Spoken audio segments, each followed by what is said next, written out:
A to Z जानकारी, syllabus से लेके पूरी प्रोसेस की जानकारी।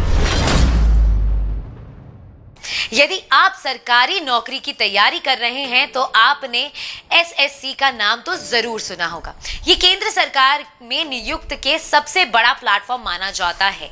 लेकिन यदि आपने सिर्फ एसएससी का नाम सुना है और आपको इसकी कोई जानकारी नहीं है तो आज का ये वीडियो मिस ना करें, क्योंकि आज के वीडियो में हम एसएससी से संबंधित पूरी जानकारी देने जा रहे हैं। नमस्कार, स्वागत है आपका प्रभात एग्जाम के यूट्यूब चैनल पर। ये एक ऐसा प्लेटफॉर्म है जहां आपको मिलती है सभी कॉम्पिटिटिव एग्जाम से जुड़ी महत्वपूर्ण जानकारियां जो आपको किसी भी एग्जाम में सफल होने में काफी मदद कर सकती हैं।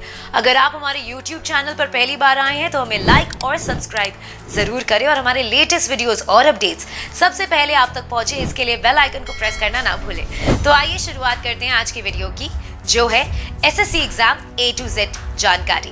एसएससी का मतलब स्टाफ सिलेक्शन कमीशन होता है। ये अलग अलग पदों के लिए अलग अलग योग्यता पर आधारित परीक्षाएं आयोजित करती है। लेकिन आज हम एसएससी सीजीएल पर फोकस करेंगे। सीजीएल का अर्थ होता है कंबाइंड ग्रेजुएट लेवल। जैसा कि नाम से ही स्पष्ट है, इस परीक्षा में बैठने के लिए उम्मीदवार का ग्रेजुएट होना आवश्यक है। एज लिमिट सबसे कम 18 और सबसे ज्यादा 30 रखी गई है, लेकिन ये पोस्ट पर भी निर्भर करता है। किसी किसी पोस्ट के लिए 18 से 27 साल रहती है, वहीं किसी किसी पोस्ट के लिए 21 से 30 साल या 32 साल भी रहती है। अगर आप रिजर्व कैटेगरी से आते हैं तो आपकी सिलेक्शन मिलता है, जैसे कि ओबीसी के लिए 3 साल का, SC/ST कैंडिडेट को 5 साल का, PWD कैंडिडेट के लिए 10 साल का, PWD OBC कैंडिडेट के लिए 13 साल और PWD SC/ST कैंडिडेट के लिए 15 साल का सिलेक्शन मिल जाता है। जनरल और ओबीसी कैटेगरी के लिए जो फीस है वो है 100 रुपए। फीमेल कैंडिडेट्स और अदर कैटेगरी के कैंडिडेट को एप्लीकेशन फीस देनी नहीं पड़ती है। इस परीक्षा में 4 स्तर पर पेपर होते हैं, जिसमें पहले 2 स्तर कंप्यूटर आधारित वस्तुनिष्ठ परीक्षाएं हैं, जबकि तीसरा अंग्रेजी और हिंदी दोनों में आयोजित की जाने वाली एक वर्णनात्मक कलम और पेपर आधारित परीक्षा है। वहीं 4 पेपर DST और CPT का होता है। किसी किसी पोस्ट के लिए स्किल टेस्ट होता है और कुछ पोस्ट होती हैं जिसमें टायर E के बाद डायरेक्ट E डॉक्यूमेंट वेरिफिकेशन होती है और पोस्टिंग की जाती है। सरकारी कर्मचारियों की सैलरी 2 चीजों पर निर्भर करती है। पहली ये कि आप किस पद के लिए चुने गए हैं, तो आप किस पद को चुनते हैं, और दूसरा ये कि आपकी पोस्टिंग किस शहर में हो रही है। पूरे देश को 3 भागों में बांटा गया है, जिन्हें X, Y और Z क्लास सिटीज कहा जाता है। X क्लास सिटीज के लिए चुने गए छात्रों की सैलरी सबसे ज्यादा होती है, वहीं Z क्लास सिटीज के लिए चुने गए छात्रों की सैलरी सबसे कम होती है।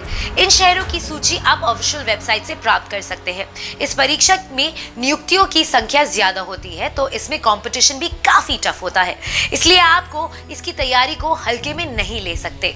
सिलेबस को देखें तो चारों विषयों पर आपको ज्यादा ध्यान देने की जरूरत है।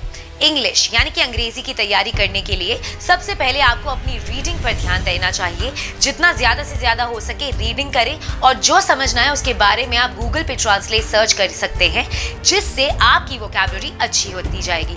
वोकैबुलरी रोज पढ़ें और नोट्स बनाने की आदत डालें। याद रखिए कि आपको हर दिन एक नया शब्द, मुहावरा सीखना है। ग्रामर पर ज्यादा ध्यान दें, क्योंकि इससे डायरेक्ट सवाल भी पूछे जाते हैं। हर दिन कम से कम 25 से 50 सवाल जरूर हल करें। रीजनिंग, दोस्तों रीजनिंग सभी परीक्षा का स्कोरिंग पार्ट होता है, इसलिए इसे अच्छे से पढ़ें, बहुत ही ज्यादा जरूरी है। और ऐसे पढ़ने का सबसे अच्छा तरीका ये है कि सबसे पहले आप अपने रीजनिंग सिलेबस के कॉन्सेप्ट को क्लियर कर लें, उसके बाद आप प्रैक्टिस स्टार्ट कर दें और तब तक प्रैक्टिस करते रहें जब तक आपका सिलेक्शन नहीं हो जाता। इस विषय पर कमांड करने से आप 100% सवाल हल कर सकते हैं और उन्हें पूरा करने में आपको ज्यादा समय भी नहीं लगेगा। जनरल अवेयरनेस यानी कि जीएस में अच्छे नंबर लाने के लिए आपको इससे रोज जुड़े रहना पड़ेगा। जैसे कि आपको रोजाना करंट अफेयर्स पढ़ने होंगे। आपको इसके अलावा एनसीईआरटी पढ़ सकते हैं। 6 से 12वीं कक्षा तक की एनसीईआरटी इस परीक्षा के लिए काफी है। एसएससी सीजीएल में जीएस के सवाल अधिकांशतः डायरेक्ट ही होते हैं और ज्यादा फोकस करंट अफेयर्स पर होता है। इसलिए यदि आप हर दिन न्यूज़पेपर या साप्ताहिक अथवा मासिक मैगजीन पढ़ते हैं तो इस सेक्शन की तैयारी आसानी से कर सकते हैं। क्वांटिटेटिव एप्टीट्यूड यानी कि गणित में सबसे पहले आपको अपना कॉन्सेप्ट क्लियर करना होगा। उसके बाद आपको बस प्रैक्टिस करनी है। जितनी बार आप एक ही बुक को हल कर पाए आपके लिए उतना ही बेहतर होगा।